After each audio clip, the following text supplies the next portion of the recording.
Hello दोस्तों, क्या हाल चाल है। आशा करते हैं कि सब ठीक ठाक है। आइए हम लोग आज देखते हैं क्लास 10 मैथ से चैप्टर है ट्रायंगल्स।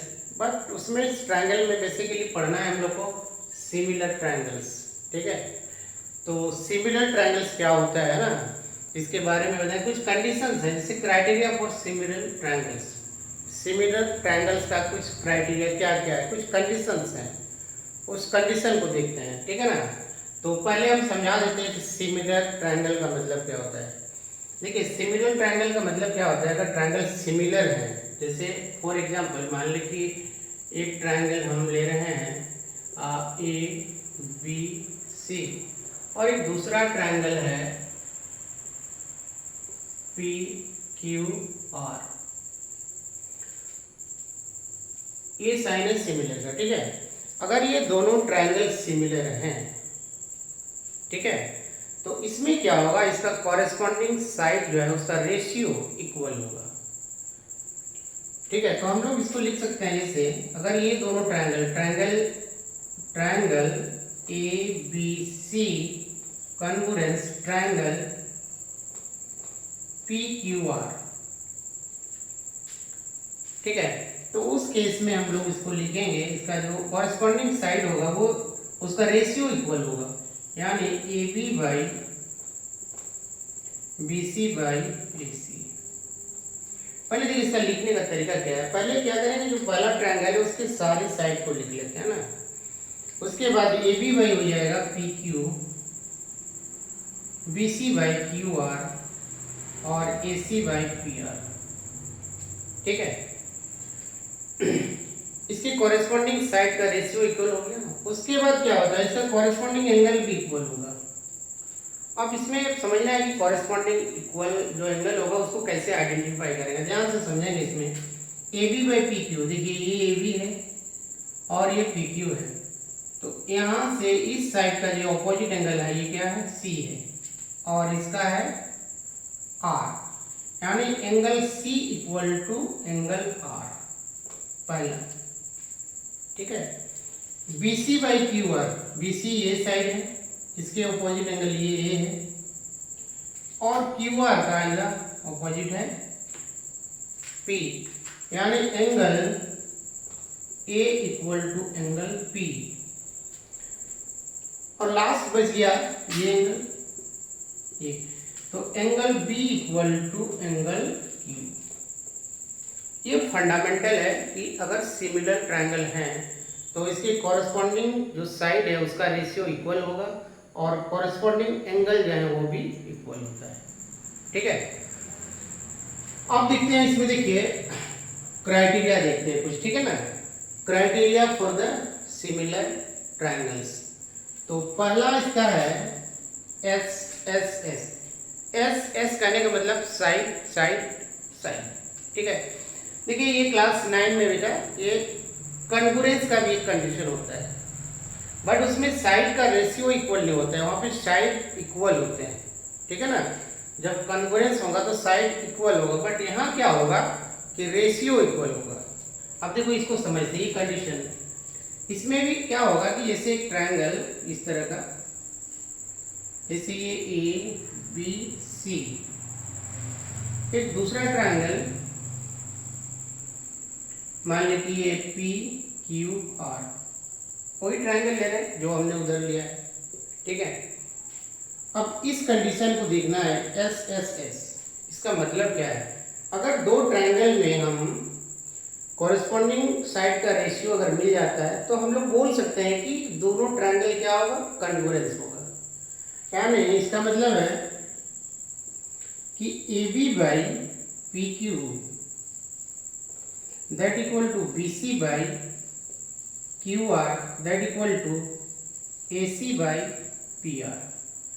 अगर ये कंडीशन मिल जाएगा, ठीक है, किसी भी दो ट्रायंगल में अगर ये कंडीशन मिल गया तो हम लोग बोल सकते हैं कि दोनों ट्रायंगल क्या होगा, सिमिलर होगा। ठीक है, ठीक है, तो इस केस में क्या होगा, जैसे ट्रायंगल हम लोग का A B C similar triangle P Q R, तो कंडीशन क्या है इसमें, बाई साइड साइड साइड। यानी पहला इसका क्राइटेरिया है कि अगर दो ट्रायंगल में उसकी कॉरेस्पॉन्डिंग साइड का रेशियो इक्वल मिल जाएगा, then we can say that the triangles are similar. ठीक है, तो इस कंडीशन को आप लोग याद रखेंगे, ये बहुत ही इंपॉर्टेंट है। ठीक है, क्योंकि कंफ्यूजन लड़का करता है कि ये कन्वर्जेंस का भी होता है, हिंदी में बोलते हैं उसको समरूपता। ठीक है, और इसमें जो हम लोग का सिमिलर है इसको मतलब समरूप समझना है। ठीक है ना, ये क्लास 9 में जैसे एस एस एस है, अगर एक ट्रायंगल का दूसरे ट्रायंगल का जो साइड्स हैं कॉरेस्पॉन्डिंग साइड इक्वल हो जाता है तो ये कन्वर्जेंस का भी कंडीशन होता है, याद रखोगे है ना, कन्वर्जेंस का भी होता है। लेकिन उसमें क्या होगा, उसमें होगा कि जैसे A B equal to P Q, ठीक है, A B equal to P Q और B C equal to Q R और लास्ट है A C equal to P R. अगर ये कंडीशन मिल जाता है तो हम लोग बोल सकते हैं कि दोनों ट्रायंगल्स क्या होंगे, कन्वर्जेंस होंगे। कन्वर्जेंस का मतलब exactly shape and size equal होगा, कोई भी छोटा बड़ा नहीं होगा। बट सिमिलर में क्या होता है, छोटा बड़ा हो सकता है। ठीक है, जैसे हम इसमें ड्रॉ किए हैं, ये बड़ा दिख रहा है, ये छोटा दिख रहा है। ठीक है ना, तो ये दोनों सिमिलर है। सिमिलर करने का मतलब उसका समरूप है, एक रूप है, एक ही जैसा रूप है, साइज छोटा बड़ा हो सकता है। ठीक है, तो पहला हो गया साइड साइड साइड। ठीक है, अब दूसरा इसमें है, इसका दूसरा कंडीशन हम बता रहे हैं। ठीक है, आई होप ये समझ में आ गया होगा। अब दूसरा कंडीशन इसका बता रहे, देखिए वीडियो को पॉज करेंगे और स्क्रीनशॉट लेकर के नोट कर लेंगे। ठीक है ना, अब इसका दूसरा क्राइटेरिया है, दूसरा वाला साइड एंगल साइड। सिमिलर का बता रहे हैं, याद रखना, सिमिलर ट्रायंगल्स। ठीक है, क्योंकि ये जो आता है ये कन्वर्जेंस में भी आता है और वो क्लास 9 में है, ये क्लास 10 में है। सिमिलर, कंफ्यूजन नहीं करना है, दोनों में डिफरेंस है। ठीक है, देखिए इसमें क्या होगा, इसमें भी दो ट्रायंगल जैसे हम ले रहे हैं, एक ट्रायंगल ए बी सी, दूसरा ट्रायंगल पी क्यू आर। देखिए अगर एक बार बेसिक कंसेप्ट अगर सिमिलर ट्रायंगल का आ जाएगा समझ में तो कोई भी क्वेश्चन बनाने में कोई प्रॉब्लम नहीं होता है। हाँ, थोड़ा बहुत मैथ है तो प्रॉब्लम तो होगा ही, बट क्वेश्चन को अगर आप समझते हैं, कंसेप्ट क्लियर है तो बना सकते हैं। अब देखिए ये कंडीशन को कैसे आइडेंटिफाई करेंगे। देखिए इसमें क्या है, साइड एंगल साइड, एंगल बीच में है, एंगल कहाँ पे है, बीच में है, समझना है इसमें। जैसे मान लीजिए कि ये साइड और ये साइड का रेशियो अगर बराबर है और ये साइड और ये साइड का रेशियो अगर बराबर है, अब कौन सा एंगल हम लेंगे ये इंपॉर्टेंट है, क्योंकि यहाँ पे एंगल बीच में है, दो साइड के बीच में है, यानी इंक्लूडिंग एंगल होगा। कैसा एंगल होगा, इंक्लूडिंग एंगल होगा। हम ये एंगल नहीं ले सकते, ये भी नहीं ले सकते हैं, अब लेना होगा ये एंगल। ठीक है, यानी इसको जब लिखेंगे, यानी अगर ये हम लोग को मिल जाता है A B by P Q that equal to B C by, पहले एंगल लिख लेते हैं ये, अच्छा ठीक है चलो कोई बात नहीं, B C by Q R, B C by Q R and angle B equal to angle Q, angle B equal to angle Q.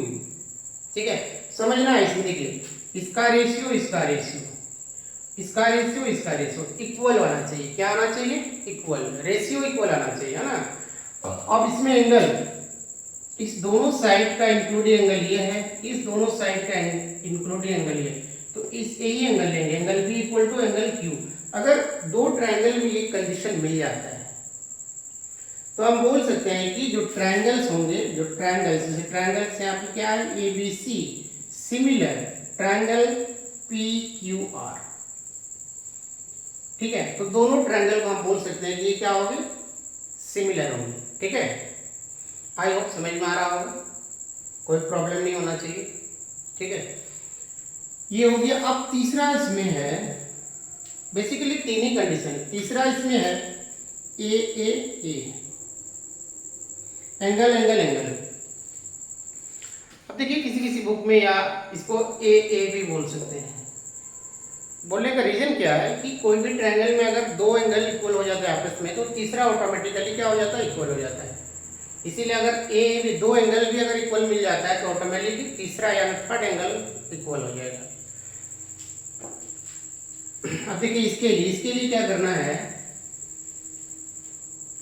इसमें भी दो ट्रायंगल, जैसे इस तरह का दो ट्रायंगल है, एक मान लीजिए ABC है और एक दूसरा ट्रायंगल मान इसका नाम हम चेंज करते हैं DEF।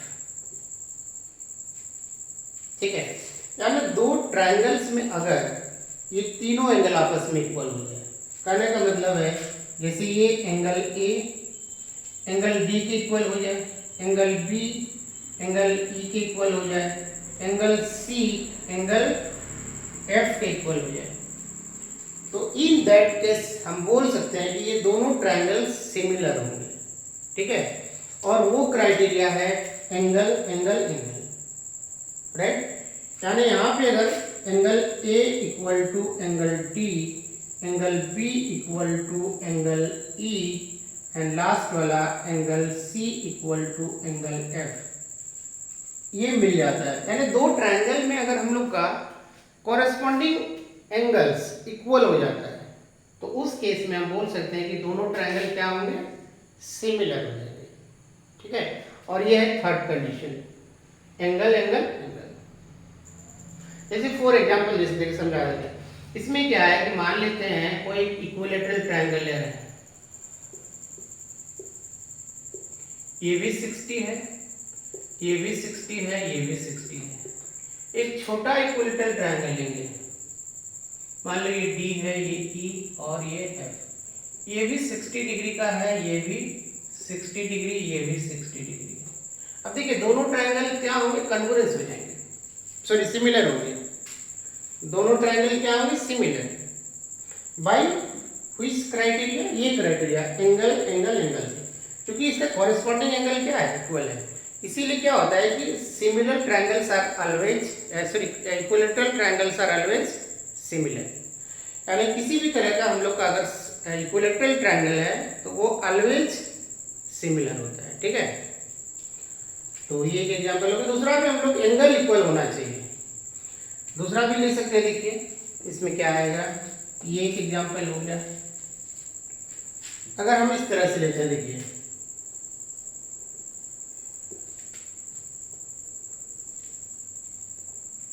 जैसे A B C, ये D, ये E और ये F। मान लीजिए 30 है, ये 60 है, 30 60 चेंज कर देते थोड़ा सा, ये मान लीजिए है 60 और ये मान लेते हैं कि 70 है, और ये 60 है और ये 70 है। अब देखिए अगर ये दो ट्रायंगल्स का दो एंगल भी अगर आपस में कॉरेस्पॉन्डिंग एंगल इक्वल हो जाता है, यानी ये 70 ये 70, ये 60 ये 60, तो ऑटोमेटिकली क्या होगा, ये थर्ड एंगल जो है इक्वल हो जाएगा, क्योंकि 60 130 आ जाएगा ये, तो ये ऑटोमेटिकली कितना हो जाएगा, 50 हो जाएगा ये। ठीक है, यानी दो एंगल्स भी अगर आपस में इक्वल हो जाते हैं तो उस केस में भी हम बोल सकते हैं कि दोनों ट्रायंगल जो होंगे सिमिलर होंगे। ठीक है, तो ये रहा हम लोग का criteria for the similar triangles. ये कंडीशंस, ये क्राइटेरिया बहुत ही इंपॉर्टेंट है, ये याद रखना बहुत ज़रूरी है, समझना ज़रूरी है। अगर ये समझ में नहीं आता है तो फिर आगे क्वेश्चन बनाना बहुत मुश्किल हो जाता है। अब देखिए इसमें और थोड़ा सा हम डिटेल बता देते हैं ना। देखिए इसमें क्या होगा, अब देखिए ये जब सिमिलर हो गए एंगल्स, ये इक्वल हो गए, ठीक है। चलिए अब मिटा दिया इसको आप समझने का प्रयास करें। देखिए ABC और दूसरा ट्रायंगल है DEF, ये इसके इक्वल है, ये इसके इक्वल है, और ये इसके इक्वल है। अब देखिए इसमें जब साइड का रेशियो लिखेंगे तो कैसे लिखेंगे, ये इंपॉर्टेंट है। फिर क्योंकि जब सिमिलर ट्रायंगल दोनों सिमिलर हो गए, एंगल इक्वल हो गए, तो कंडीशन से मिल गया, हम लोग को पता चल गया दोनों सिमिलर हैं। बट इसका जब सिमिलर हो जाएगा तो इसका कॉरेस्पॉन्डिंग साइड का रेशियो भी इक्वल होगा। अब उस रेशियो को लिखना इंपॉर्टेंट है। कैसे लिख पाएंगे, देखिए रेशियो लिखने का भी एक रूल है। रूल क्या है इसमें कि पहले जैसे हम इस ट्रायंगल का लेते हैं या उसका भी ले सकते हैं, किसी का भी ले सकते हैं, उससे कोई प्रॉब्लम नहीं है। हम पहला वाला ले रहे हैं, ट्रायंगल ए बी सी का ले रहे हैं, ठीक है। तो ए बी लिखेंगे, फिर बी सी, फिर ए सी। अब ए बी के नीचे कौन सा साइड आएगा इस ट्रायंगल का, ये इंपॉर्टेंट है। हम कोई भी साइड को नहीं लिख सकते हैं, उसका रूल है। रूल क्या है, देखिए ये ए बी है ना, ये साइड है, ये वाला साइड। अब देखते हैं कि ये ट्रायंगल, ये जो एंगल है इस ट्रायंगल में, ये एंगल उस ट्रायंगल में कौन सा एंगल इसके इक्वल है। तो this angle equal to this angle, ये दोनों एंगल इक्वल है, ठीक है। ये दोनों एंगल क्या हो गए, इक्वल हो गए। तो हम इसके नीचे जब भी लिखेंगे, ए बी के नीचे लिखेंगे तो ये डी ही आएगा, डी ई, ठीक है। क्योंकि इसका जस्ट ऑपोजिट में ये है, इसके जस्ट ऑपोजिट में ये है, ठीक है। अब BC के नीचे जब लिखना होगा, ध्यान दीजिए BC साइड ये और ये एंगल इक्वल है, तो इस एंगल का ऑपोजिट साइड क्या हो जाएगा, EF हो जाएगा, EF। अब देखो DE हो गया, EF हो गया, यहां क्या बच गया, DF। तो इस तरह का साइड का रेशियो लिखने आना चाहिए, ठीक है। अगर एंगल हमको पता चल गया तो हम साइड का रेशियो लिखने आना चाहिए। साइड का रेशियो अगर मालूम है, साइड का रेशियो, कॉरेस्पॉन्डिंग साइड का रेशियो, तो एंगल लिखने आना चाहिए। दोनों वाइस वर्सा है, ठीक है ना। तो इसमें जैसे angle A equal to angle B, angle B equal to angle E, angle C equal to angle F है, तब ये लिख सकते हैं। और अगर मान लेते हैं ये मालूम नहीं है हमको और ये मालूम है, ठीक है, समझने का प्रयास करेंगे ना। अगर ये रेशियो मालूम है तो एंगल को कैसे लिखेंगे, कौन कौन सा एंगल जो कॉरेस्पॉन्डिंग एंगल होगा इस ट्रायंगल का और इस ट्रायंगल इक्वल होगा।